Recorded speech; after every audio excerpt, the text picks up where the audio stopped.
1998 ခုနှစ်မှာအမေရိကန်မှာရှိတဲ့အဖွဲ့အစည်းတစ်ခုဟာပင်လယ်ရေအောက်ကနေပြီးတော့ထူးဆန်းတဲ့အတန်ကြီးတစ်ခုကိုဖမ်းယူရရှိခဲ့ပါတယ်။ထိုအတန်ကိုဖမ်းယူရရှိပြီးတဲ့နောက်မှာထိုအဖွဲ့အစည်းကလူတွေဟာယခုလိုအတန်ကိုနားထောင်ခဲ့ကြပြီးတော့ထိုအတန်ကိုလည်းဘလွတ်လွတ်နာမည်ပေးခဲ့ကြပါတယ်။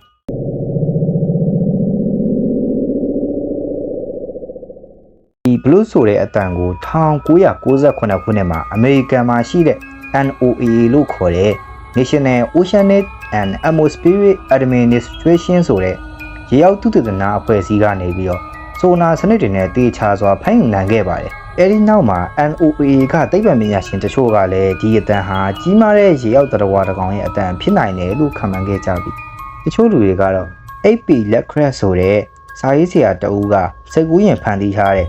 ကတလူးဆိုတဲ့အကောင်ကြီးနဲ့အောင်ဆက်ဆက်မှုရှိနိုင်တယ်ဆိုပြီးတော့ထင်ကြီးမျိုးပေးခဲ့ကြပါတယ်။ဒီ Blue ဆိုတဲ့အတန်ကြီးကို Pacific သမုဒ္ဒရာရဲ့အနောက်တောင်ပိုင်းမှာရှိတဲ့ရေအောက်အတန်ဖမ်းနိုင်တဲ့ hydrophone တွေကနေ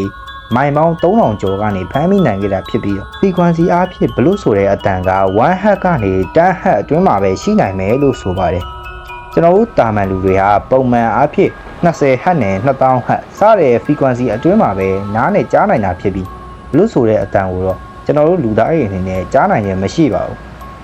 ။ဒါပေမဲ့ခင်မီစက်ကွီယာတွေနဲ့အတန်ကိုတိုးမြင့်ပြီးမှသာကျွန်တော်တို့လူသားတွေကြားနိုင်တဲ့ frequency ကိုရတာပဲဖြစ်ပါတယ်။ဒီလောက်ဝေးတဲ့မိုင်ပေါင်း3000ကျော်ကနေအတန်ကိုဖမ်းမိနိုင်ဖို့ဆိုတာဟာတကယ်ကိုကြီးမားတဲ့သက်ရှိတစ်ကောင်သာလုံနိုင်လိမ့်မယ်လို့အဲ့အတန်ကိုနားထောင်ခဲ့ကြတဲ့တချို့သိပ္ပံပညာရှင်တွေကဆိုပါတယ်။အစောပိုင်းအဖြေမရခင်အထိတော့သိပ္ပံပညာရှင်တွေထဲကတချို့ဟာဝေလာ9တကောင်ကောင်ရဲ့အတန်ဖြစ်မယ်လို့ခန့်မှန်းခဲ့ကြပေမဲ့နောက်ပိုင်းပြန်လေ့လာကြည့်တဲ့အခါမှာဝေလာ9ရဲ့ frequency ခေါ်အချိန်နှုန်းဟာ10 hertz ကနေပြီးတော့1000 hertz အထိပဲရှိနိုင်တယ်ဆိုတာကိုသိခဲ့ရပြီးတဲ့နောက်မှာတော့ဝေလာ9ဆိုတဲ့ဖြစ်နိုင်ခြေကိုလည်းသိပ္ပံပညာရှင်တွေကမဖြစ်နိုင်တဲ့စရင်းတွေကိုပယ်ထားခဲ့ပါတယ်။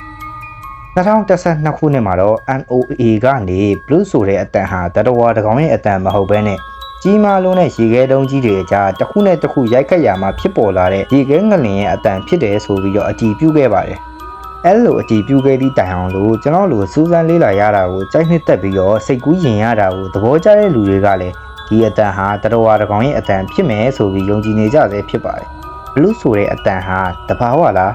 သက်ရှိလားဒါမှမဟုတ်ဒဏ္ဍာရီလားအခုကြည့်နေတဲ့လူကရောဘလို့ထင်လဲ comment ထဲမှာပြောပေးခဲ့ကြလို့ရပါတယ်အခုလိုဗီဒီယိုတွေကိုနောက်လဲတင်ပေးသွားမှာမို့လို့ကြိုက်နေတတ်တယ်ဆိုရင် like ပေးပြီးတော့ subscribe လုပ်ထားဖို့မမေ့ပါနဲ့ဘိုင်ဘိုင်ပါ